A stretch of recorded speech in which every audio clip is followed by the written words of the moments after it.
চলে আসলাম সিরাজগঞ্জ ট্যুরের দ্বিতীয় পর্ব নিয়ে। আমরা একটা গাড়ি ভাড়া করেছিলাম যাতে ঘোরাঘুরি করতে একটু সুবিধা হয়। প্রথমে আমরা টুকটাক একটু ঘুরে নিয়ে চলে গেলাম সিরাজগঞ্জের সেই ভাইরাল গোলাম হোটেলে। এই গোলাম হোটেলের অনেক অনেক ভিডিও দেখেছি, যে দেখলাম মাটির চুলার উপর ওদের সেই বিখ্যাত চিংড়ি মাছ ভাজা হচ্ছে। গোলাম হোটেলে এত এত ভিড়, এক পাশে তো ভাত রান্না হচ্ছে, দেখে মনে হচ্ছে যেন বিয়ে বাড়ির ভাত রান্না হচ্ছে।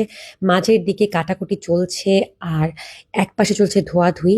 ওইদিকে মামারা বাটি করতে ব্যস্ত। এই হোটেলে যে এত এত ভিড় ছিল, এই সেই চিংড়ি মাছ যেটা খাওয়ার জন্য মানুষ দূর দূরান্ত থেকে এখানে আসে। আরো অনেক আইটেমও কিন্তু সাথে ছিল।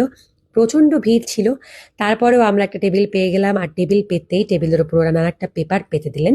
এরপরে চলে আসলো আমার ভাত আর সাথে সেই চিংড়ি মাছ ভুনা। এটা ভিডিওতে দেখতে যতটা লোভনীয় লাগছে তার চেয়ে অনেক বেশি টেস্টি ছিল। নদীর ছোট চিংড়ি এরকম ভাজা ভাজা খেতে ছিল অসাধারণ। মাছটা একদম ফ্রেশ ছিল, আর পেঁয়াজ মরিচ দিয়ে ঝাল ঝাল করে রান্না করায় খেতে খুবই ভালো লাগছিল। এরপরে আমি একটু ছোট মাছ ট্রাই করেছিলাম, আমার কাছে ছোট মাছটা মোটামুটি লেগেছে। এরপরে আমি নিয়েছিলাম এই নদীর বোয়াল মাছ সবজি দিয়ে ভুনা। এটা যে কি মজার ছিল! বোয়াল মাছটা একদম তেলে ভরপুর ছিল। এরকম মাছ খেয়ে শান্তি আছে।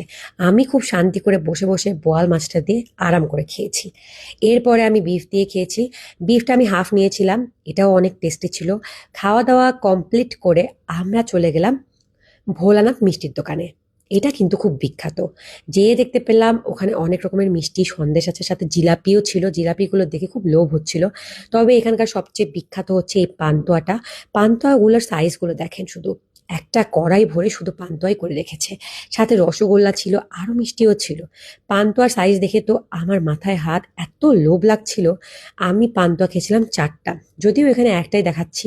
পান্তুয়ার টেস্ট ছিল অসাধারণ, একদম মুখে দিলেই নরমে গলে যাচ্ছিল, খুবই মজাদার ছিল।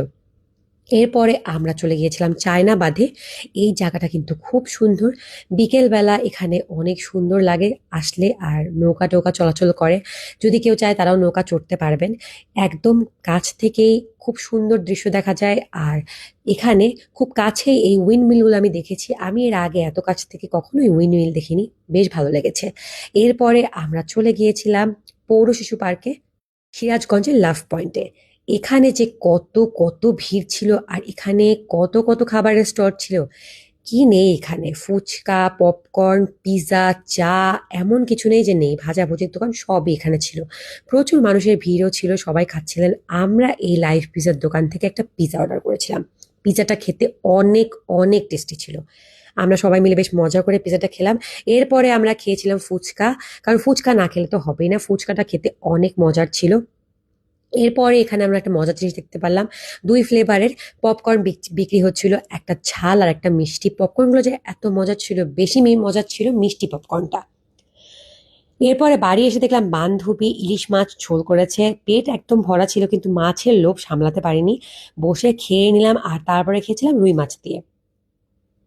কেমন হয়েছে ভ্লগটা? ভালো লাগলে অবশ্যই লাইক করে দিবেন।